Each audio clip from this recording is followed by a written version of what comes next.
പിതാവിനും പുത്രനും പരിശുദ്ധ റൂഹായിക്കും സ്തുതി. കർത്താവിൽ ഏറ്റവും സ്നേഹമുള്ളവരും പ്രിയപ്പെട്ടവരുമേ, വീണ്ടും ഒരു ദിവസം കൂടി പ്രാർത്ഥിക്കുവാൻ ദൈവം നമുക്ക് നൽകിയ അവസരത്തെ ഓർത്ത് ദൈവത്തെ സ്തോത്രം ചെയ്യാം. അനുഗ്രഹീതമായ ഇന്നേ ദിവസം ദൈവസന്നിധിയിൽ നാം ഇരിക്കുന്നത് ഏറെ അനുഗ്രഹമാകട്ടെ. നമ്മുടെ ജീവിതത്തിന്റെ എല്ലാ വഴികളിലും ദൈവം നമ്മെ സമ്പന്നരാക്കട്ടെ. കർത്താവിന്റെ അഭിഷേകം കൊണ്ട് നിറയാനും ഒരു വിശുദ്ധ ജീവിതം നയിപ്പാനും ദൈവം നമ്മെ വിളിച്ച് വേർതിരിച്ചിരിക്കുന്നു. ദൈവത്തെ നമുക്ക് സ്തോത്രം ചെയ്യാം. എല്ലാ പ്രിയപ്പെട്ടവരെയും ഇന്നത്തെ പ്രാർത്ഥനയിലേക്ക് കർത്താവിന്റെ വിലയേറിയ നാമത്തിൽ സ്വാഗതം ചെയ്യുന്നു. നമുക്ക് ഒരുമിച്ച് പ്രാർത്ഥിച്ച് ആരംഭിക്കാം. ദൈവമേ, പിതാവും പുത്രനും പരിശുദ്ധ റൂഹായുമായ സ്തുതിയുള്ള ഏക ദൈവത്തിന്റെ തിരുനാമത്തിനിക്ക് സ്തുതി. നമ്മുടെ മേൽ തന്റെ കരുണയും മനോഗുണവും എന്നേക്കും ഉണ്ടായിരിക്കട്ടെ. ആമീൻ. ആകാശവും ഭൂമിയും നിന്റെ സ്തുതികളാൽ നിറഞ്ഞിരിക്കുന്ന ബലവാനായ ദൈവം തമ്പുരാൻ, പരിശുദ്ധൻ പരിശുദ്ധൻ പരിശുദ്ധൻ ഉയരങ്ങളിൽ സ്തുതി. ദൈവമായ കർത്താവിന്റെ തിരുനാമത്തിൽ വന്നവനും വരുന്നവനുമായവൻ വാഴ്ത്തപ്പെട്ടവനാകുന്ന ഉയരങ്ങളിൽ സ്തുതി. ദൈവമേ, നീ പരിശുദ്ധനാവുന്നു. ബലവാനേ, നീ പരിശുദ്ധനാവുന്നു. മരണമില്ലാത്തവനെ, നീ പരിശുദ്ധനാവുന്നു. ഞങ്ങൾക്ക് വേണ്ടി ക്രൂശിക്കപ്പെട്ടവനെ, ഞങ്ങളോട് കരുണ ചെയ്യണമേ. ദൈവമേ, നീ പരിശുദ്ധനാകുന്നു. ബലവാനെ, നീ പരിശുദ്ധനാകുന്നു. മരണമില്ലാത്തവനെ, നീ പരിശുദ്ധനാകുന്നു. ഞങ്ങൾക്ക് വേണ്ടി ക്രൂശിക്കപ്പെട്ടവനെ, ഞങ്ങളോട് കരുണ ചെയ്യണമേ. ദൈവമേ, നീ പരിശുദ്ധനാകുന്നു. ബലവാനെ, നീ പരിശുദ്ധനാകുന്നു. മരണമില്ലാത്തവനെ, നീ പരിശുദ്ധനാകുന്നു. ഞങ്ങൾക്ക് വേണ്ടി ക്രൂശിക്കപ്പെട്ടവനെ, ഞങ്ങളോട് കരുണ ചെയ്യണമേ. ഞങ്ങളുടെ കർത്താവേ, ഞങ്ങളോട് കരുണ ചെയ്യണമേ. ഞങ്ങളുടെ കർത്താവേ, കൃപയുണ്ടായി ഞങ്ങളോട് കരുണ ചെയ്യണമേ. ഞങ്ങളുടെ കർത്താവേ, ഞങ്ങളുടെ ശുശ്രൂഷകളും പ്രാർത്ഥനകളും കൈക്കൊണ്ട് ഞങ്ങളോട് കരുണ ചെയ്യണമേ. ദൈവമേ, നിനക്ക് സ്തുതി. ഉഷാവേ, നിനക്ക് സ്തുതി. പാപികളായ അടിയാരോട് കരുണ ചെയ്യുന്ന മശിഹാ രാജാവേ, നിനക്ക് സ്തുതി. ബാറക്കുമോർ. സ്വർഗസ്ഥനായ ഞങ്ങളുടെ പിതാവേ, നിന്റെ തിരുനാമം പരിശുദ്ധമാക്കപ്പെടണമേ. നിന്റെ രാജ്യം വരണമേ. നിന്റെ തിരുവിഷ്ടം സ്വർഗത്തിലെ പോലെ ഭൂമിയിലും ആകണമേ. ഞങ്ങൾക്ക് ആവശ്യമുള്ള ആഹാരം ഇന്ന് ഞങ്ങൾക്ക് തരയണമേ. ഞങ്ങളുടെ കടക്കാരോട് ഞങ്ങൾ ക്ഷമിച്ചതുപോലെ ഞങ്ങളുടെ കടങ്ങളും പാപങ്ങളും ഞങ്ങളോട് ക്ഷമിക്കണമേ. പരീക്ഷയിലേക്ക് ഞങ്ങളെ പ്രവേശിപ്പിക്കരുതേ, പിന്നെയോ ദുഷ്ടൻ ഞങ്ങളെ രക്ഷിച്ചുകൊള്ളണമേ. എന്തുകൊണ്ടെന്നാൽ രാജ്യവും ശക്തിയും മഹത്വവും നിനക്കുള്ളതാവുന്നു. ആമീൻ. കൃപ നിറഞ്ഞ മറിയമേ, നിനക്ക് സമാധാനം. ഞങ്ങളുടെ കർത്താവ് നിന്നോടുകൂടെ സ്ത്രീകളിൽ നീ വാഴ്ത്തപ്പെട്ടവളാകുന്നു. നിന്റെ ഉദരഫലമായ ഞങ്ങളുടെ കർത്താവായ മിശിഹ വാഴ്ത്തപ്പെട്ടവനാകുന്നു. ദൈവമാതാവായ വിശുദ്ധ കന്യക മർത്തമറിയമേ, തമ്പുരാനെ പറ്റിയ അമ്മേ, പാപികളായ ഞങ്ങൾക്ക് വേണ്ടി ഇപ്പോഴും എപ്പോഴും ഞങ്ങളുടെ മരണസമയത്തും ദൈവം തമ്പുരാനോട് അപേക്ഷിച്ചു കൊള്ളണമേ. ആമീൻ. കരുണയുള്ള ഞങ്ങളുടെ കർത്താവും ദൈവമായവനെ, ഈ നല്ല അവസരത്തിനും സമയത്തിനുമായിട്ട് ഞങ്ങൾ സ്തുതിയും സ്തോത്രവും സമർപ്പിക്കുന്നു. 2-3 പേർ കൂടുതൽ നടുവിൽ അങ്ങോട്ടെന്ന് അരുളി ചെയ്തതുപോലെ ഞങ്ങളുടെ നടുവിലേക്ക് അങ്ങ് എഴുന്നള്ളി വന്നിരിക്കുന്നതിനാൽ ഞങ്ങൾ അങ്ങേ വാഴ്ത്തുന്നു. പാപകരമായ വഴിയിൽ നിന്ന്, ശാപകരമായ അവസ്ഥയിൽ നിന്നും കർത്താവ് ഞങ്ങളെ വീണ്ടെടുത്ത് അനുഗ്രഹിക്കണമേ. സ്വർഗീയമായ സമാധാനം കൊണ്ട് ഞങ്ങളെ നിറച്ചു നിർത്തണമേ. ഇത്രമേൽ ഞങ്ങൾ നടത്തുകയും ഇതുവരെ ഞങ്ങളെ പരിപാലിക്കുകയും ചെയ്തതിന് നന്ദി പറയുന്നു. അങ്ങയുടെ വചനം കൊണ്ട് ഞങ്ങളെ നിറയ്ക്കണമേ. പാപത്തിന്റെ വഴിയിലൂടെ പോകാതിരിപ്പാൻ, അശുദ്ധിയെ സ്നേഹിക്കാതിരിപ്പാൻ, അന്ധകാരത്തെ ഇഷ്ടപ്പെടാതിരിപ്പാൻ കർത്താവ് ഞങ്ങളെ ശുദ്ധീകരിക്കണമേ. പരിശുദ്ധാത്മാവിന്റെ വലിയ അഭിഷേകം ഞങ്ങളുടെ മധ്യേ ഇറങ്ങണമേ. ഞങ്ങളിലുള്ള നിരാശ യേശുവിന്റെ നാമത്തിൽ വിട്ടുപോകട്ടെ. കർത്താവേ, ഞങ്ങളിലുള്ള പൈശാചികമായ ബാധകൾ യേശുവിന്റെ നാമത്തിൽ വിട്ടുപോകട്ടെ. കർത്താവേ, ജീവനുള്ള വചനത്തെ സ്വീകരിക്കുവാൻ, ദൈവത്തിന്റെ പൈതലായി ജീവിക്കുവാൻ ഇപ്പോൾ കർത്താവ് ഞങ്ങളെ അഭിഷേകം ചെയ്യണമേ. ദൈവത്തിന്റെ വചനം ഞങ്ങൾക്ക് വ്യാഖ്യാനിച്ച് നൽകണമേ. ഞങ്ങളുടെ ഹൃദയത്തിന്റെ ഉള്ളിൽ തിരുവചനം എഴുതണമേ. ഞങ്ങളൊരു പുതിയ മനുഷ്യനായി തീരുവാൻ ഇത് കാരണമാകണമേ. ദൈവസ്നേഹം കൊണ്ട് ഞങ്ങളെ നിറച്ചു നിർത്തണമേ. അസംഖ്യങ്ങളായിരിക്കുന്ന ഞങ്ങളുടെ മഹാപാപങ്ങൾ ഞങ്ങളോട് പൊറുക്കണമേ. നേർവഴിയിൽ ഞങ്ങൾ നടത്തണമേ. ശാശ്വത സമാധാനത്തിൽ ഞങ്ങൾ നടത്തണമേ. വിശുദ്ധിയിൽ ഞങ്ങളെ പരിപാലിക്കണമേ. അന്ധകാരത്തിൽ നിന്ന് അത്ഭുത പ്രകാശത്തിലേക്ക് ഞങ്ങളെ നടത്തണമേ. നിന്റെ കൃപയ്ക്കും കരുണയ്ക്കുമായിട്ട് നന്ദി പറയുന്നു. നിന്റെ സ്നേഹത്തിനായിട്ട് നന്ദി പറയുന്നു.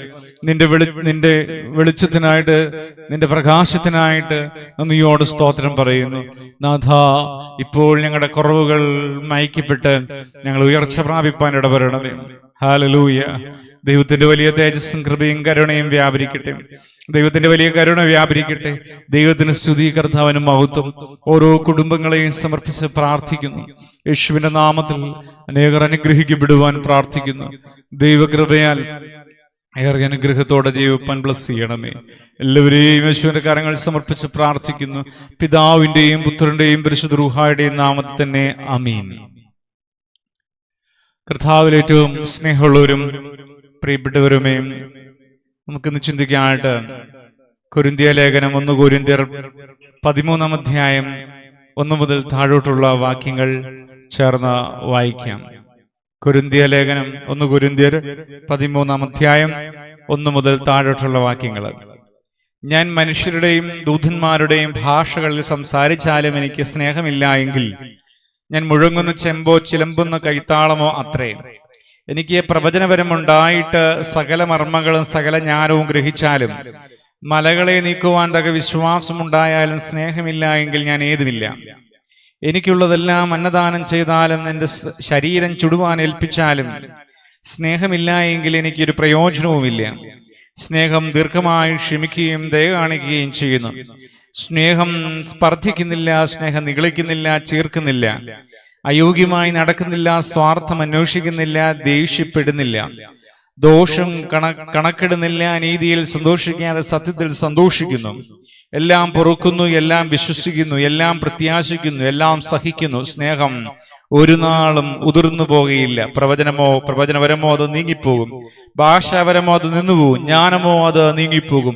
അംശമായി മാത്രം നാം അറിയുന്നു, അംശമായി മാത്രം പ്രവചിക്കുന്നു. പൂർണ്ണമായത് വരുമ്പോഴും അംശമായത് നീങ്ങിപ്പോകും. ഞാൻ ശിശുവായിരുന്നപ്പോൾ ശിശുവിനെ പോലെ സംസാരിച്ചു, ശിശുവിനെ പോലെ ചിന്തിച്ചു, ശിശുവിനെ പോലെ നിരൂപിച്ചു. പുരുഷനായ ശേഷമോ ഞാൻ ശിശുവിനുള്ളത് ത്യജിച്ചു കളഞ്ഞു. ദൈവത്തിന് സ്തുതി.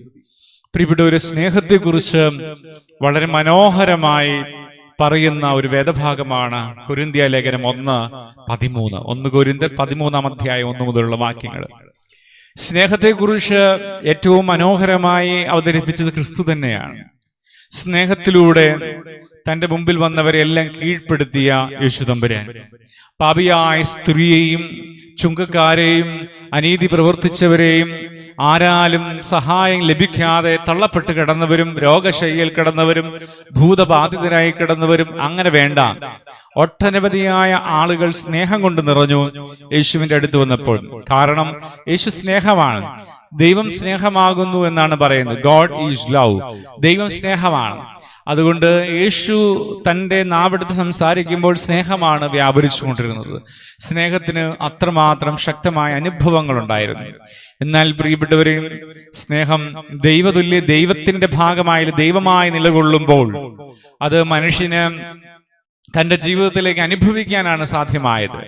സ്ലീഹ ആ സ്നേഹത്തെ പ്രായോഗിക തലങ്ങളിലേക്ക് കലർത്തിപ്പറയുന്ന വേദഭാഗമാണ് 1 കൊരിന്ത്യർ 13 അധ്യായം. പ്രിയപ്പെട്ടവരെ, അതുകൊണ്ട് സ്നേഹം എന്ന് പറയുന്നത് ദൈവ സ്വഭാവം നമ്മിൽ പകരുന്നതാണ്. അതുകൊണ്ട് ദൈവമക്കളെ, നാം എല്ലാവരും സ്നേഹത്തിന് വേണ്ടി ആഗ്രഹിക്കുക. ദൈവസ്നേഹം നമ്മിൽ നിറയാൻ വേണ്ടി ആഗ്രഹിക്കുക. നാം കഴിഞ്ഞ ദിവസം ചിന്തിച്ച ചിന്തയുണ്ട്, നിങ്ങൾ ക്രിസ്തുവിന്റെ പത്രമാണ് എന്നുള്ളതാണ്. നിങ്ങൾ ക്രിസ്തുവിന്റെ സൗരഭ്യവാസനയാണെന്നുള്ളതാണ്. പ്രിയപ്പെട്ടവരെ, യേശുവിനെ നമ്മിൽ നിന്ന് വായിച്ചറിയണം എന്നൊക്കെ നാം ചിന്തിച്ചു. അതുപോലെ തന്നെയുള്ള ഏറ്റവും ഉന്നതമായ ഒരു ചിന്തയാണ് സ്നേഹം. സ്നേഹം നമ്മിൽ നിറയുമ്പോൾ നമ്മിൽ നിന്ന് ദൈവ സ്വഭാവം പുറപ്പെടുകയാണ്. Hallelujah, hallelujah. പ്രിയപ്പെട്ടവരെ, മനുഷ്യരെപ്പോഴും സത്യം അന്വേഷിക്കുന്നവരാണ്. എന്താണ് സത്യം? എങ്ങനെയാണ് വിജയിക്കാൻ പറ്റുന്നത്? എങ്ങനെയാണ് ജീവിതത്തിൽ സക്സസ് നേടാൻ പറ്റുന്നത്? എങ്ങനെയാണ് മുന്നോട്ട് പോകാൻ പറ്റുന്നത്? ഇത് ആരാഞ്ഞു നടക്കുന്നവരാണ് ഒട്ടനവധിയായ ആളുകൾ എന്നുള്ളത് വസ്തുതയാണ്. പ്രിയപ്പെട്ടവരെ, എന്നാൽ ഇങ്ങനെയുള്ള അന്വേഷണങ്ങൾക്കെല്ലാം വലിയ ഉത്തരമാണ് ഇവിടെ ലഭിക്കുന്നത്. സ്നേഹത്തിന് വേണ്ടി ആഗ്രഹിച്ചാൽ മതി. ഹല്ലേലൂയ. അതുകൊണ്ട് ഈ ശുശ്രൂഷയിൽ പങ്കുചേരുന്ന കുടുംബങ്ങൾ, വ്യക്തികൾ, ജീവിതങ്ങൾ എല്ലാവരും ആ ദൈവസ്നേഹ അനുഭവത്തിൽ നിറയാൻ വേണ്ടി ഞാൻ പ്രാർത്ഥിക്കുന്നു. നമുക്ക് ഒരുമിച്ച് പ്രാർത്ഥിക്കും. കർത്താവേ, ഞങ്ങളുടെ നടുവിൽ ആ സ്നേഹം തരണമേന്ന്. തീർച്ചയായും ആ സ്നേഹം അനുഭവിക്കാൻ നമുക്ക് ഭാഗ്യം കിട്ടും. സ്നേഹം നമ്മിലേക്ക് വ്യാപരിക്കുന്നത് പരിശുദ്ധാത്മാവിന്റെ വ്യാപാരത്തിലൂടെയാണ്. ദൈവസ്നേഹത്തെ നമുക്ക് മനസ്സിലാക്കാൻ പറ്റുന്ന പരിശുദ്ധാത്മാവിന്റെ അഭിഷേകത്തിലൂടെയാണ്. ദൈവം സ്നേഹമായതുകൊണ്ടാണ് ഞാൻ നിലകൊള്ളുന്നത്, ഞാൻ വീഴാതെ നടക്കുന്നത്, ഞാൻ ശബ്ദിക്കുന്നത്, ഞാൻ എന്ത് കാര്യം ചെയ്യുന്നുണ്ടോ അതിന്റെ പിന്നിൽ ദൈവസ്നേഹമാണ്. പ്രകൃതിയുടെ സന്തുലിതാവസ്ഥ, എന്റെ അന്തരീക്ഷത്തിന്റെ ഓരോ അവസ്ഥകൾ, പ്രകൃതിയിൽ വരുന്ന മാറ്റങ്ങൾ, ഇതെല്ലാം ദൈവസ്നേഹത്തിൽ അടിസ്ഥാനപ്പെട്ടതാണ്. ലോകത്ത് ദൈവസ്നേഹത്തിലല്ലാത്ത ഒരു കാര്യവും ഇല്ല എന്നുള്ളതാണ്. പക്ഷേ നിർഭാഗ്യവശാൽ ഞാനും നിങ്ങളും ആ സ്നേഹം രുചിച്ചറിയുന്നില്ല, തിരിച്ചറിയുന്നില്ല.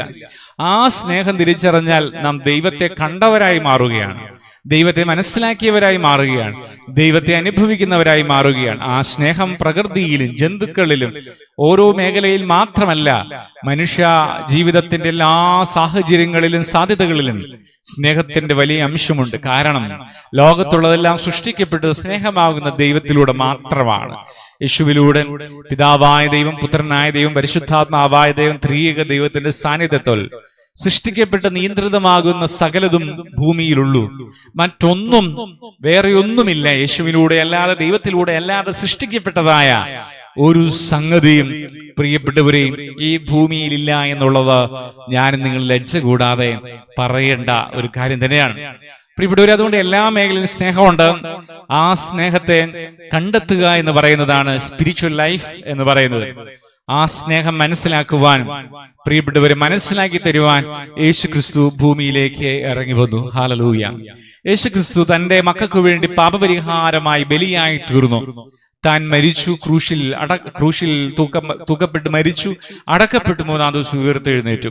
എന്നാൽ ഇന്ന് യേശുവിനെ നമുക്ക് കണ്ണുകൊണ്ട് കാണാൻ കഴിയുന്നില്ല, ആത്മാവിൽ അനുഭവിക്കാൻ കഴിയുന്നു.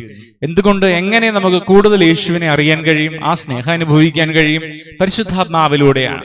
പരിശുദ്ധാത്മാവാണ് സ്നേഹത്തിന്റെ വാഹകൻ. സ്നേഹം നമ്മിലേക്ക് പടർത്തുന്നത് ഹോളി സ്പിരിറ്റ് ആണ്. പരിശുദ്ധാത്മാവ് ഭൂമിയിൽ നിറഞ്ഞു നിൽക്കുകയാണ്. ആഗ്രഹിക്കുന്നവരുടെ മേലെ ഒരു വലിയ മാരി പോലെ പരിശുദ്ധാത്മാവ് വ്യാപരിച്ചിറങ്ങുകയാണ്. പ്രിയപ്പെട്ടവരെ, പരിശുദ്ധാത്മാവ് ദൈവത്തിന്റെ ഫലങ്ങൾ പുറപ്പെടുവിക്കുന്നതാണ്, ഗുണങ്ങളും രീതികളും പഠിപ്പിക്കുന്നതാണ്. പരിശുദ്ധാത്മാവിന്റെ ഫലങ്ങളിൽ ഏറ്റവും ഉന്നതമായ ഒന്ന് തന്നെയാണ് സ്നേഹം എന്ന് പറയുന്നത്. അതുകൊണ്ട് ദൈവങ്ങളെ സ്നേഹത്തിന് വേണ്ടി ആഗ്രഹിച്ചാൽ ജീവിതം വിജയിച്ചു എന്നാണ് അർത്ഥം. കാരണം സ്നേഹം നമ്മിൽ നിറഞ്ഞാൽ നാം ദൈവത്തെ കാണാൻ ഇടവരും. സ്നേഹം നമ്മിൽ നിറഞ്ഞാൽ ഞാൻ ദൈവത്തോട് തിരിച്ച് സംസാരിക്കാൻ തുടങ്ങും. അതാണ് ആരാധന. എന്നെ സ്നേഹിക്കുന്നവനായ, എനിക്ക് വേണ്ടി ജീവൻ വെച്ചവനായ കർത്താവിനെ ഞാൻ തിരിച്ചു സ്നേഹിക്കുന്ന സ്നേഹമാണ് ആരാധന. പറഞ്ഞേ ഹല്ലേലൂയ. ഞാൻ എന്തിനാണ് പ്രാർത്ഥിക്കുന്നത്? ദൈവത്തിന്റെ സ്നേഹത്തെ മുൻനിർത്തിക്കൊണ്ട്. ഞാൻ എന്തിനാണ് ആരാധിക്കുന്നത്? ദൈവത്തിന്റെ സ്നേഹത്തെ മുൻനിർത്തിക്കൊണ്ട്, യേശുവിന്റെ സ്നേഹത്തെ മുൻനിർത്തിക്കൊണ്ട്. അതുകൊണ്ട് സ്നേഹം നിറയാൻ വേണ്ടി ദൈവമക്കളെ നാം ആത്മാർത്ഥമായി ആഗ്രഹിക്കുക. സ്നേഹത്തിലൂടെയാണ് എല്ലാ അഭിഷേകവും വ്യാപരിക്കുന്നത്. പരിശുദ്ധാത്മാവിന്റെ നൽവരങ്ങളും കൃപാവരങ്ങളും എല്ലാം നിറഞ്ഞു നിൽക്കുന്നതിന് അടിസ്ഥാനം സ്നേഹമാണ്. ദൈവം സ്നേഹമാണെന്നുള്ളതാണ്. സ്നേഹം പരിശുദ്ധാത്മാവിന്റെ ആവശ്യപ്പാണ്. അതുകൊണ്ട് പരിശുദ്ധാത്മാവിന് വേണ്ടി ആത്മാർത്ഥമായി ആഗ്രഹിക്കുക. സ്നേഹമുണ്ടെങ്കിൽ ദൈവത്തെ കണ്ടു വിജയം നേടുകയാണ്. നോക്കൂ, മനുഷ്യരെല്ലാവരും തങ്ങളുടെ ജീവിതത്തിന്റെ ദുഷ്ടസ്വഭാവങ്ങൾ മാറിക്കിട്ടാൻ വേണ്ടി ഏറെ ആഗ്രഹിക്കുകയാണ്. ആദ്യം പറഞ്ഞാൽ വിജയിക്കുന്നവരായി ജീവിക്കാൻ ആഗ്രഹിക്കുന്നു എന്ന് പറയുന്നത് പോലെ തന്നെ ഒരുപാട് ഉന്നതരായി ജീവിക്കാൻ കൂടെ ആളുകൾ ആഗ്രഹിക്കാറുണ്ട്. ഉന്നതമായ ജീവിതാവസ്ഥ ലഭിക്കാൻ വേണ്ടി കൂടെ ആളുകൾ ആഗ്രഹിക്കുന്നുണ്ട്. ഉന്നതമായ അവസ്ഥ ഒരു വ്യക്തി കിട്ടുന്നത് കൂട്ടമായ പ്രവർത്തനത്തിലൂടെയാണ്. ഒരു മനുഷ്യൻ ഒറ്റയ്ക്ക് ഒരിക്കലും വിജയിക്കാൻ കഴിയില്ല. മറിച്ച് ഒരു വ്യക്തി വിജയിക്കുന്നത് കൂട്ടമായ പരിശ്രമത്തിലൂടെയും അധ്വാനത്തിലൂടെയുമാണ്. കൂട്ടായ്മ ഒരു മനുഷ്യനുണ്ടാകുന്ന സ്നേഹത്തിലൂടെ തന്നെയാണ്. ഒരു മനുഷ്യന് കൂട്ടായ്മ നഷ്ടപ്പെടുന്നത് സ്നേഹമില്ലാതെ വരുമ്പോഴാണ്. ഹല്ലേലൂയ. സ്നേഹമില്ലാതെ വരുമ്പോൾ മനുഷ്യർ അങ്ങോട്ടും ഇങ്ങോട്ടും ഈർഷ്യയും പകയും വിദ്വേഷവും വെച്ചു പുലർത്തുന്നു. അവർ പരസ്പരം കുറ്റം പറയുന്നു, ദേഷ്യം കാണിക്കുന്നു, പക കാണിക്കുന്നു, വിദ്വേഷം പുലർത്തുന്നു. അതുകൊണ്ട് ദൈവമക്കളെ, അവരുടെ ഉള്ളിൽ സ്നേഹമില്ല, അവർക്ക് കൂട്ടുകാരില്ലാതെയാകുന്നു. ബന്ധങ്ങളില്ലാതെയാകുന്നു, അകൽച്ചകൾ വരുന്നു. ബന്ധങ്ങളിൽ, നിലപാടുകളിൽ, ജീവിത സാഹചര്യങ്ങളിൽ അകൽച്ച വരുന്നു. ഈ അകൽച്ച അവർക്ക് ഏകാന്തത കൊണ്ടുവരുന്നു. ഏകാന്തത അവരിൽ മാനസിക രോഗങ്ങളെ കൊണ്ടുവരുന്നു.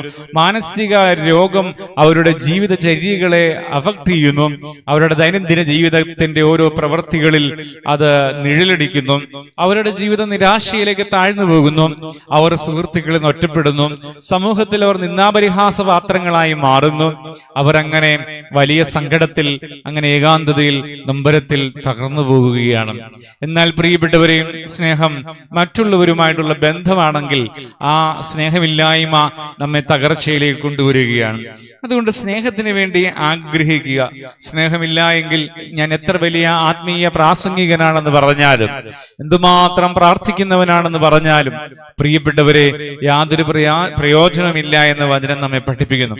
മനുഷ്യരുടെയും ദൂതന്മാരുടെയും ഭാഷകളിൽ സംസാരിച്ചാലും ചിലർക്ക് ദൈവികമായ സംസാരം, അതായത് ദൂതന്മാരുടെ ഭാഷയിൽ സംസാരിക്കാൻ സാധിക്കുമെന്ന് വേദപുസ്തകം പറയുന്നു.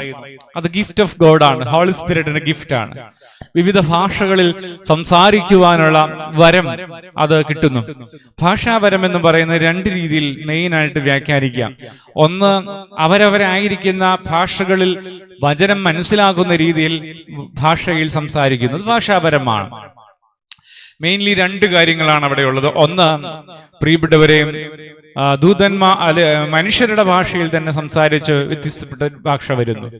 രണ്ട്, ദൂതന്മാരുടെ ഭാഷ. അത് മനുഷ്യർക്ക് മനസ്സിലാകണമെന്നില്ല. ദൈവവും ഭാഷാപരവുമുള്ള ആളും തമ്മിൽ മാത്രമുള്ള ബന്ധമാണ്. പക്ഷേ ഒരിക്കലും അവർക്ക് പോലും മനസ്സിലാകാത്ത ഭാഷയല്ല ഈ ഭാഷ. അവര് ദൂതന്മാരുടെ ഭാഷയിൽ സംസാരിച്ചിട്ട് ആ സംസാരിച്ചത് എന്താണെന്ന് മറ്റുള്ളവർക്ക് പറഞ്ഞു കൊടുക്കാൻ കൂടെ അവർക്ക് സാധ്യമാകും. അതാണ് റിയൽ ആയിട്ടുള്ള ഭാഷാവരം എന്ന് പറയുന്നത്. ദൂതന്മാരുടെ ഭാഷയുണ്ട്, അതുപോലെ തന്നെ അന്യഭാഷാവരം ഉണ്ട്. അതുകൊണ്ട് യഥാർത്ഥമായ ഭാഷാവരം, ദൂതന്മാരുടെ ഭാഷാവരം എന്ന് പറഞ്ഞാൽ ആ ഭാഷാവരത്തിൽ സ്തുതിക്കുകയും പ്രാർത്ഥിക്കുകയും ചെയ്താൽ അത് കഴിയുമ്പോൾ അവർക്കൊരു മെസ്സേജ് ഉണ്ടാകും, ഒരു പ്യുവർ മെസ്സേജ് ഉണ്ടാകും. ദൈവത്തിന്റെ ഒരു ടച്ചും മിറക്കിൾസും അത്ഭുതങ്ങളും അനോയിന്റിങ്ങും അഭിഷേകവും ഒക്കെ നിറഞ്ഞതായ ഒരു മെസ്സേജ് ഉണ്ടാകും. അതുകൊണ്ട് ട്രൂ ആയിട്ടുള്ള, ശരിയായിട്ടുള്ള ഒരു അന്യഭാഷാവരത്തെ ശോധന ചെയ്യേണ്ടത് അങ്ങനെയാണ്. ചിലർക്ക് ദൈവം ഗിഫ്റ്റായിട്ട് ഈ അന്യഭാഷാവരം കൊടുക്കും, പ്രാർത്ഥനാവരം കൊടുക്കും, പ്രവചനവരം കൊടുക്കും. വിവിധങ്ങളായ വരങ്ങൾ, ഗിഫ്റ്റുകൾ ദൈവം ജനത്തിന് കൊടുക്കും. പക്ഷെ ഇത്രമാത്രം വരങ്ങളൊക്കെ ഉണ്ടെങ്കിലും നമുക്ക് സ്നേഹമില്ല എങ്കിൽ അതുകൊണ്ട് യാതൊരു പ്രയോജനവുമില്ല എന്ന് ആവർത്തിച്ച് ദൈവം നമ്പുരാൻ നമ്മെ പഠിപ്പിക്കുകയാണ്. ദൈവത്തിന് സ്തുതി, കർത്താവിന് മഹത്വം. അതുകൊണ്ട് ജീവിത വിജയത്തിന് ഏറ്റവും അടിസ്ഥാനപരമായി ആവശ്യമാകുന്ന പ്രധാനപ്പെട്ട ഘടകമാണ് സ്നേഹം, ലവ്. അതുകൊണ്ട് പ്രിയപ്പെട്ടവരെയും, രോഗിയായിരിക്കുന്നവരും, രോഗിയായിരിക്കുന്നവർക്ക് സ്നേഹം വേണം, സ്നേഹം വേണം. രോഗിയായി ബെഡറിഡനായി അല്ലെങ്കിൽ രോഗിയായി ബെഡിൽ കിടക്കുന്ന ആൾക്ക് സ്നേഹം ഉണ്ടെങ്കിൽ പ്രിയപ്പെട്ടവരെ, അവരെ ശുശ്രൂഷിക്കുന്നവരിലേക്ക് ആ സ്നേഹം പകരുകയാണ്. അതുകൊണ്ട് രോഗിയായി കിടക്കുന്നവര്, സാമ്പത്തികമായി തകർന്നിരിക്കുന്നവര്, ജീവിതം ഒരുപാട് തകർന്ന് നിലവിളിക്കുന്നവര് എല്ലാവരും ചോദിക്കേണ്ടത് ദൈവത്തിന്റെ സ്നേഹമാണ്. കർത്താവേ, നിന്റെ സ്നേഹം കൊണ്ട് എന്റെ ജീവിതത്തെ നീ നിറയ്ക്കുമോ? പറഞ്ഞേ ഹല്ലേലൂയ. ഒരു അഭിഷേകമായി യേശുവിന്റെ നാമത്തില് ഇന്ന് നമ്മിൽ ആ സ്നേഹാഭിഷേകം, സ്നേഹത്തിന്റെ വലിയ അനുഭവം നിറയട്ടെ എന്ന് ആത്മാർത്ഥമായി ദൈവത്തിന്റെ മുഖത്തേക്ക് നോക്കി പ്രാർത്ഥിക്കാം. ഇപ്പോൾ അത് സംഭവിക്കട്ടെ. ദൈവത്തിന് സ്തുതി, ഹല്ലേലൂയ. നോക്കൂ, താഴ്ത്തോട്ട് വരുമ്പോൾ സ്നേഹത്തെ കുറിച്ച് ഒരുപാട് കാര്യങ്ങൾ പറയുകയാണ്. ഹല്ലേലൂയ. വലിയ വിശ്വാസവും ജ്ഞാനവും പ്രവചനവും ഒക്കെ ഉണ്ടായിട്ട് സ്നേഹമില്ലെങ്കിൽ കാര്യമില്ലെന്ന് പറയുന്നു. അന്നദാനം ചെയ്താലും, ശരീരം ചുടുവാൻ ഏൽപ്പിച്ചാലും, എത്ര കഠിനമായി ദൈവത്തിന്റെ വേല ചെയ്താലും സ്നേഹമില്ല എങ്കിൽ പ്രയോജനമില്ല എന്ന് പറയുന്നു. സ്നേഹം ദീർഘമായി ക്ഷമിക്കുന്നു. ഹല്ലേലൂയ. സ്നേഹം ദീർഘമായി ക്ഷമിക്കുന്നു. അതുകൊണ്ട് പ്രിയപ്പെട്ടവരെയും, ഒരുപാട് ആളുകൾ ദൈവസ്നേഹം കൊണ്ട് നിറയുമ്പോൾ അവർക്ക് മറ്റുള്ളവരോട് ക്ഷമിക്കാൻ പറ്റുന്നു. ക്ഷമിക്കാൻ പറ്റുമ്പോൾ എന്താണ് സംഭവിക്കുന്നത്? അവരുടെ പ്രയാസങ്ങൾ ഒട്ടനവധിയായി മാറിപ്പോവുകയാണ്, അവരുടെ ദുഃഖങ്ങൾ ഒട്ടനവധിയായി മാറിപ്പോവുകയാണ്, അവരുടെ വേദനകൾ ഒട്ടനവധിയായി മാറിപ്പോവുകയാണ്. ദൈവത്തിന് സ്തുതി. സ്നേഹം ദയ കാണിക്കുന്നു. മറ്റുള്ള എല്ലാ ആളുകളുടെയും മുമ്പിലും അവരോടൊരു കരുണ കാണിക്കാനായിട്ട്, ദയ കാണിക്കാനായിട്ട് അവർക്കൊരു മനസ്സുണ്ടാകുകയാണ്. അതുകൊണ്ട് സ്നേഹം, ആ ദയ കാണിക്കുന്നതിലൂടെ നിനക്കും എനിക്കും ഒരു സ്നേഹം ഉണ്ടെന്നിരിക്കട്ടെ. നാം ദയ കാണിക്കുന്നവരാകുമ്പോൾ മറ്റുള്ളവരുടെ അനുഗ്രഹം നേടുകയാണ്. ഹല്ലേലൂയ. അപ്പോൾ ഒരു മനുഷ്യൻ വിജയിക്കുന്ന പാത ഇപ്രകാരം പ്രകാരമൊക്കെയാണ് ഒരുക്കപ്പെടുന്നത് നിങ്ങൾ ചിന്തിച്ചുകൊള്ളണം. അവൻ സ്നേഹമുള്ളവനായി മാറി, സ്നേഹമുള്ളത് കൊണ്ട് അവൻ ദയ കാണിച്ചു. ദയ കാണിക്കുമ്പോൾ മറ്റുള്ളവർ ഗുണകരമായി ഉപകാരപരമായി മാറുന്നു. അങ്ങനെ ഗുണകരമായി മാറുമ്പോൾ അവരെല്ലാം ഇവനെ അനുഗ്രഹിക്കുന്നു. അങ്ങനെ ഒട്ടനവധിയായ സാധുക്കളുടെയും ഒരുപാട് നല്ലവരായ ആളുകളുടെ അനുഗ്രഹത്തെ സ്വീകരിച്ചാൽ ഒരു മനുഷ്യൻ ജീവിതത്തിൽ എന്തുമാത്രം ഉയരുകയും എന്തുമാത്രം അനുഗ്രഹിക്കപ്പെടും. അതുകൊണ്ട് സ്നേഹം ദയ കാണിക്കുന്നു. ഹല്ലേലൂയ. ദയ കാണിക്കുകയാണ് സ്നേഹം. ദയ കാണിക്കുന്നു, ദയ ഉണ്ടാകുന്നു. പ്രിയപ്പെട്ടവരെ, സ്നേഹം സ്പർദ്ധിക്കുന്നില്ല. ഒരു വീട്ടില് പ്രിയപ്പെട്ടവരെ സ്പർദ്ധയുണ്ടാകുന്നു, അങ്ങോട്ടും ഇങ്ങോട്ടും ചില പ്രയാസങ്ങളൊക്കെ ഉണ്ടാകുന്നു. സ്നേഹത്തിന് വേണ്ടി പ്രാർത്ഥിക്കൂ. സ്നേഹം ഒരനുഭവമാണ്, ഒരു ഫീലാണ്, ഒരു ഗിഫ്റ്റാണ്, പരിശുദ്ധാത്മാവിന്റെ അഭിഷേകമാണ്, ദൈവത്തിന്റെ പ്രസൻസ് ആണ്, ദൈവം ഇറങ്ങി വരുന്നതാണ്. സ്നേഹം ഒരു വീട്ടിലുണ്ടായാൽ ആ വീട് സ്വർഗമാണ്. സ്നേഹം സ്വർഗത്തെ സൃഷ്ടിക്കുന്നു. സ്നേഹം ബന്ധങ്ങളിൽ ഒരു വലിയ പോസിറ്റീവ് എനർജി കൊണ്ടുവരുന്നു. സ്നേഹം ദൈവമാണ്. ആ സ്നേഹമാണ് ഇപ്പോൾ നിങ്ങളുടെ കാതുകളിലൂടെ നിങ്ങളുടെ മനസ്സിൽ വ്യാപരിച്ച് നിറയുന്നത്. സ്നേഹം ശരീരത്തിന്റെ ഭാരമില്ലാതെയാക്കുന്നു. സ്നേഹം സൗഖ്യം തരുന്നു. സ്നേഹം മനുഷ്യനെ ഉയർന്നു പറക്കാൻ ശക്തീകരിക്കുന്നു. മനുഷ്യന് ബലത്തോടെ ജീവിക്കാൻ ബലമേകുന്നു, ശക്തി നൽകുന്നു. സ്നേഹം ഒരു വ്യക്തിയുടെ കെട്ടുകൾ പൊട്ടിക്കുന്നു. സ്നേഹം ഒരു മനുഷ്യന്റെ പൈശാചിക ബാധകൾ യേശുവിന്റെ നാമത്തിൽ പൊട്ടപ്പെടുവാൻ ഇടവരുത്തുന്നു. ദൈവത്തിന് സ്തുതി, കർത്താവിന് മഹത്വം. സ്നേഹം ഒരു വീട്ടിലുണ്ടെങ്കിൽ സ്പർദ്ധ വരുന്നില്ല. സ്നേഹം ഒരു വീട്ടിൽ നിറഞ്ഞു നിന്നാൽ സ്പർദ്ധ വരുന്നില്ല. ആളുകൾ തമ്മിൽ വല്ലാത്ത ഒരു ബന്ധവും സ്നേഹവും കരുതലും വരുന്നു. ദൈവത്തിന് മഹത്വം, കർത്താവിന് ആരാധന. Hallelujah. Oh Jesus. Hallelujah, hallelujah, hallelujah, hallelujah. ദൈവത്തിന് സ്തുതി, കർത്താവിന് മഹത്വം. പരിശുദ്ധാത്മാവേ എന്ന് വിളിച്ച് പ്രാർത്ഥിക്കുമ്പോൾ സ്നേഹത്തിന്റെ വലിയ അനുഭവം നിറഞ്ഞു വരികയാണ്. ദൈവത്തിന് സ്തുതി, കർത്താവിന് മഹത്വം. ഹല്ലേലൂയ. Oh Jesus. ഹല്ലേലൂയ. ദൈവത്തിന് സ്തുതി, കർത്താവിന് മഹത്വം. ഹല്ലേലൂയ. പ്രിയപ്പെട്ടവരുടെ സ്നേഹം അത് വലിയൊരു അനുഭവമാണെന്നുകൂടെ ഓർത്തുകൊള്ളുക. സ്നേഹം സ്പർദ്ധയില്ലാതെയാക്കുന്നു. അപ്പോൾ ഒരു ജീവിതം വിജയിക്കുവാൻ ദൈവസ്നേഹം നിറഞ്ഞ മതി എന്നാണല്ലോ പറയുന്നത്. സ്നേഹം നിഗളിക്കുന്നില്ല. സ്നേഹം നിഗളിക്കുന്നില്ല. നിഗളം സംഭവിച്ചാൽ എന്താ പറ്റുന്നത്? ഒന്ന്, നിഗളിക്കുന്നവൻ വീഴും, നിഗളിക്കുന്നവൻ തകരും, നിഗളിക്കുന്നവൻ പരാജയപ്പെടും, നിഗളിക്കുന്നവൻ നിന്ദിക്കപ്പെടും, നിഗളിക്കുന്നവൻ തന്റെ അഭിനന്ദനങ്ങളെ ഇല്ലാതെയാക്കുന്നു, നിഗളിക്കുന്നവൻ ആളുകളെ വെറുപ്പിക്കുന്നു, നിഗളിക്കുന്നവൻ ആളുകളുമായിട്ടുള്ള ബന്ധമില്ലാതെയാക്കുന്നു, നിഗളിക്കുന്നവൻ ഒറ്റപ്പെട്ടു പോകുന്നു, നിഗളിക്കുന്നവൻ അവൻ തന്നെ ഉയർത്തുന്നത് കൊണ്ട് തന്റെ യഥാർത്ഥ സ്വഭാവം കാണാൻ പറ്റാതെയാകുന്നു, നിഗളിക്കുന്നവൻ തന്റെ മഹത്വത്തിൽ സന്തോഷിക്കാൻ താൻ ഏകാന്തതയിൽ വേദനയിലേക്ക് ഇറങ്ങുന്നു. നിഗളി വീഴാൻ സാധ്യതയുണ്ട്. നിഗളികളോട് ദൈവം എതിർത്ത് നിൽക്കുന്നു. അഹങ്കരിക്കുന്നവരോട് ദൈവം എതിർത്ത് നിൽക്കുന്നു. പ്രിയപ്പെട്ടവരെ, നിഗളം മാറാൻ സ്നേഹം വന്നാ മതി. ഹല്ലേലൂയ. സ്നേഹമുണ്ടെങ്കിൽ ഒരു ശാന്തതയുണ്ടാകും. സ്നേഹമുണ്ടെങ്കിൽ പ്രിയപ്പെട്ടവരെ, ഞാനല്ല നീ വളരട്ടെ എന്നൊരു ചിന്ത കുറച്ചെങ്കിലും നമ്മുടെ ജീവിതത്തിൽ വരില്ലേ? അതുകൊണ്ട് എന്നെ കുറിച്ച് ഞാൻ പറയുന്നത് അവസാനിപ്പിച്ച് മറ്റുള്ളവരെ കേൾക്കാനുള്ള ഒരു മനസ്സുണ്ടാകുന്നു. നിഗളം ഇല്ലാതെയാകുന്നു. എന്നെ കുറിച്ച് പറയുന്നത് ഞാൻ അവസാനിപ്പിച്ച് മറ്റുള്ളവരെ കേൾക്കാൻ എനിക്ക് ഒരാഗ്രഹം ഉണ്ടാകുന്നത് സ്നേഹമാണ്. സ്നേഹം വരുമ്പോഴാണ്. എന്റെ മുമ്പിൽ വരുന്ന ഒരു വ്യക്തിയോട് എനിക്ക് സ്നേഹമാണെങ്കിൽ അവനിൽ നിന്ന് കേൾക്കാനും അവൻ ഉയരാനും ഞാൻ ആഗ്രഹിക്കുന്നത് കൊണ്ട് തന്നെ ഞാൻ എന്നെ അവന്റെ മുമ്പിൽ ഉയർത്തുന്നില്ല. ഞാൻ എന്നെ തന്നെ ഉയർത്താതെ ഇരിക്കുന്നത് സ്നേഹം, പ്രിയപ്പെട്ടവരെ, എന്നിലുണ്ടാകുമ്പോഴാണ്. സ്നേഹം നിഗളിക്കുന്നില്ല. സ്നേഹം നിഗളം കൊണ്ടുവരികയില്ല. സ്നേഹം അതുകൊണ്ട് തന്നെ ദൈവബന്ധത്തെ ഊട്ടിയുറപ്പിക്കുന്നു. സ്നേഹം ദൈവത്തെ മനുഷ്യരിലേക്ക് ചേർത്ത് പിടിക്കുന്നു. അതുകൊണ്ട് തന്നെ ഒരു മനുഷ്യൻ സ്നേഹം കൊണ്ട് നിറഞ്ഞാൽ അവൻ വിജയപാതയിൽ യാത്ര ആരംഭിച്ചു എന്ന് അതിനർത്ഥം. ദൈവത്തിന് സ്തോത്രം, കർത്താവിന് മഹത്വം. അതുകൊണ്ട് തന്നെ സ്നേഹം നിഗളിക്കുന്നില്ല, ചീർക്കുന്നില്ല. സ്നേഹം ചീർക്കുന്നില്ല എന്ന് പറഞ്ഞാൽ അതൊരു പ്രായോഗിക തലമാണ്. ചീർക്കുന്നില്ല, അത് ആദ്യം പറഞ്ഞു പോയതാണ്. ഏതൊരവസ്ഥയിലും ചീർക്കുക എന്ന് പറഞ്ഞാൽ എല്ലാ വ്യാഖ്യാനം അതിന് കൊടുക്കാം. പ്രിയപ്പെട്ടവരെ, ഭാരം അത് നിറയുന്നില്ല, ചീർക്കുന്നില്ല. ഒരു എക്സ്പ്ലനേഷൻ മാത്രമാണത്. ഭാരം കൊണ്ടൊരു ജീവിതം നിറയുന്നില്ല. സ്നേഹം മറ്റുള്ളവരുമായി ബന്ധം കൊണ്ടുവരുന്നത് കൊണ്ട് തന്റെ ഭാരം മറ്റുള്ളവരിലേക്ക് ഏൽപ്പിക്കുന്നു. അത് കുറച്ചുകൂടി ഉന്നതമായി പറഞ്ഞാല് നിന്റെ ഭാരം യഹോവയുടെ മേൽ വെച്ചുകൊള്ളുക എന്ന വചനവും ധ്വാനിക്കുന്നവരും ഭാരം ചുമക്കുന്നവരായുള്ളവർ എന്റെ അടുക്കൽ വരുവിൻ എന്നുള്ള കർത്താവിന്റെ വചനവും ഇത് രണ്ടും നമ്മോട് പറയുന്നത് സ്നേഹം നമ്മൾ നിറഞ്ഞാൽ നമ്മുടെ ഭാരം മുഴുവനും നമ്മുടെ കർത്താവിന്റെ കരങ്ങളിൽ ഏൽപ്പിച്ചു കൊടുക്കാൻ പറ്റുന്നത് കൊണ്ട്, സാധിക്കുന്നത് കൊണ്ട് സ്നേഹമുള്ളവരെ നാം ഭാരം കുറഞ്ഞവരും ശാന്തതയുള്ളവരും സമാധാനമുള്ളവരുമായി മാറുകയാണ്. സ്നേഹം അയോഗ്യമായി നടക്കുന്നില്ല. പാപത്തിന്റെ വഴിയിൽ, തെറ്റിന്റെ വഴിയിൽ നടക്കാൻ ഇടവരുന്നില്ല. കാരണം എന്റെ ദൈവം എല്ലായിടത്തുമുണ്ട് എന്ന ബോധ്യം എനിക്ക് കിട്ടുകയാണ്. സ്നേഹം ദൈവത്തിന്റെ സാന്നിധ്യം ഉറപ്പിക്കുന്നത് കൊണ്ട് ഞാൻ എവിടെ പോയാലും, ദാവീദ് പറഞ്ഞതുപോലെ, ഞാൻ ചിറകുണ്ടായിരുന്നെങ്കിൽ പറന്ന് അവിടെ പോകുമായിരുന്നു, പക്ഷെ അവിടെ ചെന്നാലും നീയുണ്ട്. സമുദ്രത്തിന്റെ അപ്പുറം ചെന്നാലും നീ എവിടെയുണ്ട്. എവിടെ ചെന്നാലും നിന്റെ സാന്നിധ്യമുണ്ട്. അതുകൊണ്ട് ഞാൻ എവിടെയാണ് പോകുക, എനിക്ക് എവിടെയാണ് പോകാൻ പറ്റുക? അയ്യോ, എനിക്കറിയില്ലല്ലോ. ഞാൻ എവിടെ പോയാലും നിന്റെ സാന്നിധ്യമുണ്ട്. സ്നേഹം കൊണ്ട് നിറയുന്ന ഒരു മനുഷ്യന്റെ ജീവിത വഴിയിൽ എല്ലാ സ്ഥലത്തും എല്ലാ സമയത്തും ദൈവസ്നേഹം അനുഭവിക്കുവാൻ അദ്ദേഹത്തിന് കഴിയുന്നു. ദൈവത്തിന് സ്തോത്രം, കർത്താവിന് മഹത്വം. അതുകൊണ്ട് തെറ്റായ വഴിയിലേക്ക് കാൽ വെച്ച് നടക്കുമ്പോൾ അവന്റെ ഉള്ളിൽ ദൈവ സാന്നിധ്യം അവനോട് പറയും, മോനെ അരുത്, നീ പോകുന്ന വഴി തെറ്റാണ്, നീ പോകുന്ന വഴി റോങ് വേ ആണ്. അതുകൊണ്ട് നീ ആ വഴിയിൽ നിന്ന് അല്പം പിറകോട്ട് തിരിഞ്ഞ് നല്ലതും ശരിയുമായ കൃത്യമായ വഴിയിലേക്ക് തിരിയുക. നീ ഇടത്തോട്ടാണോ വലത്തോട്ടാണോ തിരിയേണ്ടതെന്ന് നിന്റെ ഉള്ളിൽ നിന്നൊരു ശബ്ദം കേൾക്കുന്നത് സ്നേഹം നിറയുമ്പോഴാണ്.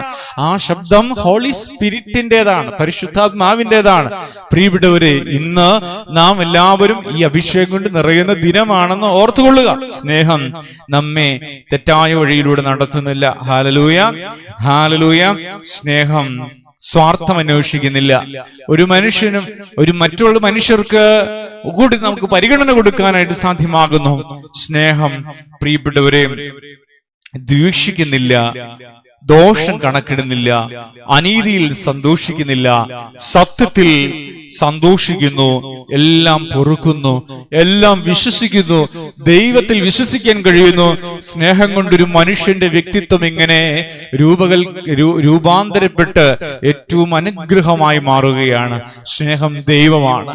ദൈവം നമ്മിൽ ഇറങ്ങുമ്പോൾ നാം ഒരു പുതിയ മനുഷ്യനാകുന്നത് ഇപ്രകാരം സ്നേഹത്തിന്റെ ഒരു വലിയ അനുഭവത്തിൽ നിറയുന്നത് കൊണ്ടാണ്. അതുകൊണ്ട് ദൈവമക്കളെ, ജീവിതം ശപിക്കപ്പെട്ടതായി, രോഗമുള്ളതായി, ബന്ധനമുള്ളതായി കിടന്ന് നിലവിളിക്കുന്ന എല്ലാവരും ഈ സ്നേഹത്തിൽ നിറയാൻ വേണ്ടി ആത്മാർത്ഥമായി ആഗ്രഹിക്കുക. ദൈവസ്നേഹം നമ്മിൽ നിറയട്ടെ. നമുക്ക് പ്രാർത്ഥിക്കാം. പിതാവും പുത്രനും പരിശുദ്ധ റൂഹായുമായ ഞങ്ങളുടെ കർത്താവും ദൈവമായവൻ, ഈ സമയം അനേക ആളുകൾ തിരുവചനം കേൾക്കാൻ പ്രാർത്ഥിച്ചുകൊണ്ടിരിക്കുമ്പോൾ അങ്ങയുടെ തേജസ്സിന്റെ മധ്യ ഇറങ്ങുവാൻ ഞങ്ങൾ പ്രാർത്ഥിക്കുന്നു. സ്നേഹം കൊണ്ട് ഞങ്ങൾ നിറയ്ക്കണമേ. യേശുവിന്റെ നാമത്തിൽ ഞങ്ങൾ അനുഗ്രഹിക്കപ്പെടണമേ. കർത്താവേ, ഇപ്പോൾ ഞങ്ങളുടെ മേൽ വലിയ അഭിഷേകം ഇറങ്ങണമേ. ഹല്ലേലൂയ. ദൈവസ്നേഹം കൊണ്ട് ഞങ്ങൾ നിറയണമേ. ഞങ്ങൾക്ക് പോലും തടഞ്ഞു നിർത്താൻ പറ്റാത്തതുപോലെ സ്നേഹം കൊണ്ട് നിറയണമേ. ഞങ്ങളൊരു പുതിയ മനുഷ്യനായി മാറണമേ. ഞങ്ങൾ ചെയ്തു പോയ പാപങ്ങൾ ഞങ്ങളോട് പൊറുക്കണമേ. Hallelujah, hallelujah, hallelujah. സ്നേഹത്തിന്റെ വലിയ അനുഭവം ഞങ്ങൾക്ക് എല്ലാവർക്കും നൽകണമേ. ഹല്ലേലൂയ. യേശുവിന്റെ വലിയ കരുതൽ, യേശുവിന്റെ വലിയ കരുതൽ, യേശുവിന്റെ വലിയ കരുതൽ ഞങ്ങൾക്ക് എല്ലാവർക്കും നൽകി ഞങ്ങൾ വിശുദ്ധീകരിക്കുന്നതിനായി നന്ദി പറയുന്നു. സ്നേഹത്തിന്റെ ആത്മാവേ, ഞങ്ങളിൽ കുടിയിരിക്കണമേ, ഞങ്ങളിൽ ബലപ്പെടണമേ, ഞങ്ങളെ വഴി നടത്തണമേ. തകർന്നു പോകാനോ താളടിയാകാനോ നീ അനുവദിക്കരുത്. നിരാശനാകുവാൻ നീ അനുവദിക്കരുത്. നൊമ്പരപ്പെടുവാൻ നീ അനുവദിക്കരുത്. സങ്കടപ്പെടുവാൻ നീ അനുവദിക്കരുത്. കരയാതെ ജീവിപ്പാൻ നീ ഞങ്ങളെ സഹായിക്കണമേ. ജയജീവിതം നൽകണമേ. പരിശുദ്ധാത്മാവേ വ്യാപരിക്കണമേ. ഹല്ലേലൂയ. പിതാക്കന്മാരിൽ നിറഞ്ഞതുപോലെ, വിശുദ്ധരിൽ വ്യാപരിച്ചതുപോലെ പരിശുദ്ധാത്മാവിന്റെ അഗ്നി ഇപ്പോൾ ഇറങ്ങട്ടെ. പരിശുദ്ധാത്മാവിന്റെ സ്നേഹം ഇപ്പോൾ വ്യാപരിക്കട്ടെ. ഓരോ വ്യക്തികളിലും, ഓരോ ജീവിതങ്ങളിലും ഹോളി സ്പിരിറ്റിന്റെ അനോയിന്റിംഗ് വ്യാപരിക്കട്ടെ. ഓരോ വ്യക്തികളും പുതിയതായി മാറട്ടെ. ഈ കുടുംബം അനുഗ്രഹിക്കപ്പെടട്ടെ. അനേകം ആയിരക്കണക്കിന് ആളുകൾ വിശുദ്ധിയിൽ ചേരട്ടെ. ലോകാധിപതിയായ പിശാചിനോട് യാത്ര പറയട്ടെ. അന്ധകാരത്തോട് യാത്ര പറയട്ടെ. ദൈവകൃപയിൽ നിറയട്ടെ. പരിശുദ്ധാത്മാവിന്റെ അഭിഷേകത്താൽ നിറയട്ടെ. Hallelujah, hallelujah, hallelujah. യേശുവേ നന്ദിയോട് സ്തോത്രം, നന്ദിയോട് സ്തുതി, നന്ദിയോടെ ആരാധന. പരിശുദ്ധാത്മാവേ, പരിശുദ്ധാത്മാവേ, പരിശുദ്ധാത്മാവേ, പരിശുദ്ധാത്മാവേ, പരിശുദ്ധാത്മാവേ വന്ന് നിറയണമേ. Hallelujah, hallelujah, hallelujah. ദൈവത്തിന് സ്തുതി, കർത്താവിന് മഹത്വം. യേശുവേ ആരാധന. കർത്താവേ നിനക്ക് സ്തുതി, കർത്താവേ നിനക്ക് മഹത്വം. എത്ര വലിയ സ്നേഹമാണ് നീ ഞങ്ങൾക്കായി ഒരുക്കിയത്. എത്ര വലിയ സ്നേഹമാണ് നീ ഞങ്ങൾക്കായി ഒരുക്കിയത്. എത്ര വലിയ സ്നേഹമാണ് നീ ഞങ്ങൾക്കായി ഒരുക്കിയത്. നിന്റെ കരുണയ്ക്കായി നന്ദി പറയുന്നു. ഈ സമയം ഞങ്ങളെ രൂപാന്തരപ്പെടുത്തണമേ, ഞങ്ങളുടെ കുടുംബങ്ങൾ നവീകരിക്കപ്പെടണമേ. യേശുവിന്റെ നാമത്തില് സകല പൈശാചിക ശക്തികളും പൊട്ടപ്പെടട്ടെ, സകല ബന്ധനങ്ങളും അഴിയട്ടെ, ക്രിസ്തുവുള്ളവനായി രൂപാന്തരപ്പെടട്ടെ, ഏറ്റവും ഉന്നതമായ വിശ്വാസ പാരമ്പര്യത്തിൽ ബലപ്പെടട്ടെ. യേശുവിന്റെ നാമത്തിൽ സൗഖ്യം വ്യാപരിക്കട്ടെ. യേശുവിന്റെ നാമത്തിൽ സൗഖ്യവും വിടുതലും വ്യാപരിക്കട്ടെ. യേശുവിന്റെ നാമത്തിൽ പുതിയ സൃഷ്ടിയാകട്ടെ. ഞങ്ങളുടെ പ്രാർത്ഥനാ വിഷയങ്ങളിൽ യേശുവിന്റെ നാമത്തിൽ ഉത്തരം ഇറങ്ങട്ടെ. ഹല്ലേലൂയ. ഇന്ന് ഈ ശുശ്രൂഷ നടത്തുന്ന കുടുംബത്തിനായി പ്രാർത്ഥിക്കുന്നു. യേശുവിന്റെ സ്നേഹം കൊണ്ട് കർത്താവിന്റെ നാമത്തിൽ കുടുംബം നിറയട്ടെ, വ്യക്തികൾ അനുഗ്രഹിക്കപ്പെടട്ടെ. ഈ ശുശ്രൂഷയ്ക്ക് വേണ്ടി പ്രാർത്ഥിക്കുന്നവർ, ദൈവമേ ഓഫറിംഗ് സമർപ്പിക്കുന്നവർ, കർത്താവേ ഹല്ലേലൂയ, ഇതിനുവേണ്ടി പ്രവർത്തിക്കുന്നവർ എല്ലാവരെയും യേശുവിന്റെ നാമത്തിൽ അനുഗ്രഹിച്ച് പ്രാർത്ഥിക്കുന്നു. ബ്ലെസ്സിംഗ് ഉള്ളവരും കൃപയുള്ളവരും കരുണയുള്ളവരുമായി മാറട്ടെ. ദൈവത്തിന് സ്തുതി, കർത്താവിന് മഹത്വം, കർത്താവിന് ആരാധന. ഹല്ലേലൂയ. പിതാവിന്റെയും പുത്രന്റെയും പരിശുദ്ധ റൂഹായുടെയും നാമത്തിൽ തന്നെ ആമേൻ. സ്വർഗ്ഗസ്ഥനായ ഞങ്ങളുടെ പിതാവേ, നിന്റെ തിരുനാമം പരിശുദ്ധമാക്കപ്പെടണമേ. നിന്റെ രാജ്യം വരണമേ. നിന്റെ തിരുവിഷ്ണു സ്വർഗ്ഗത്തിലെ പോലെ ഭൂമിയിലുമാകണമേ. ഞങ്ങൾക്ക് ആവശ്യമുള്ള ആഹാരം ഇന്ന് ഞങ്ങൾക്ക് തരണമേ. ഞങ്ങളുടെ കടക്കാരോട് ഞങ്ങൾ ക്ഷമിച്ചതുപോലെ ഞങ്ങളുടെ കടങ്ങളും പാപങ്ങളും ഞങ്ങളോട് ക്ഷമിക്കണമേ. പരീക്ഷയിലേക്ക് ഞങ്ങളെ പ്രവേശിപ്പിക്കരുത്, പിന്നെ ദുഷ്ടൻ ഞങ്ങളെ രക്ഷിച്ചുകൊള്ളണമേ. തുടർന്നാൽ രാജ്യവും ശക്തിയും മഹത്വവും എന്നേക്കും നിനക്കുള്ളതാവുന്നു. ആമീൻ. കൃപ നിറഞ്ഞ മറിയമേ, നിനക്ക് സമാധാനം. ഞങ്ങളുടെ കർത്താവ് നിന്നോടുകൂടെ സ്ത്രീകളിൽ നീ വാഴ്ത്തപ്പെട്ടവളാകുന്നു. നിന്റെ ഉത്തരഫലമായി ഞങ്ങളുടെ കർത്താവായ യേശു മിശിഹ വാഴ്ത്തപ്പെട്ടവനാകുന്നു. ദൈവമാതാവായ വിശുദ്ധ കന്യകമറിയമേ, തമ്പുരാനെ പറ്റി അമ്മേ, പാപികളായ ഞങ്ങൾക്ക് വേണ്ടി ഇപ്പോഴും എപ്പോഴും ഞങ്ങളുടെ മരണസമയത്ത് ദൈവം തമ്പുരാനോട് അപേക്ഷിച്ചു കൊള്ളണമേ. ആമീൻ. കർത്താവിൽ ഏറ്റവും സ്നേഹമുള്ളവരും പ്രിയപ്പെട്ടവരുമായ ദൈവമക്കളെ, ഏറെ അനുഗ്രഹീതവും ഏറെ ഉന്നതവുമായ ഒരു ആത്മീയ ജീവിതത്തിൽ ദൈവം നമ്മെ വളർത്തട്ടെ. ഏത് വിധേനയോ ഈ ശുശ്രൂഷയിൽ അംഗങ്ങളായ കുടുംബാംഗങ്ങളെ ദൈവം സമൃദ്ധിയായി അനുഗ്രഹിക്കട്ടെ. എല്ലാ ദിവസവും വൈകുന്നേരമുള്ള പ്രാർത്ഥനയിൽ ദൈവമക്കൾ മുടക്കം കൂടാതെ പങ്കുചേരുകയും പ്രാർത്ഥിക്കുകയും ചെയ്യുക. ദൈവം നമ്മെ സമൃദ്ധിയായി അനുഗ്രഹിക്കട്ടെ. ദൈവത്തിന്റെ കരം നമ്മോട് കൂടെ ഇരുന്ന് നമ്മെ ബ്ലസ് ചെയ്യട്ടെ. നാളെ വൈകുന്നേരവും 8:30 മണിക്ക് നമുക്ക് ഒരുമിച്ച് ചേർന്ന് പ്രാർത്ഥിക്കാം. ദൈവകരങ്ങളില് നാം ഒരുപാട് സമ്പന്നരായി ഒരുപാട് വിശുദ്ധിയോടുകൂടി ജീവിക്കുവാൻ ഇടവരട്ടെ. ദൈവത്തിരുനാമം മാത്രം മഹത്വപ്പെടുമാറാകട്ടെ. ആമീൻ.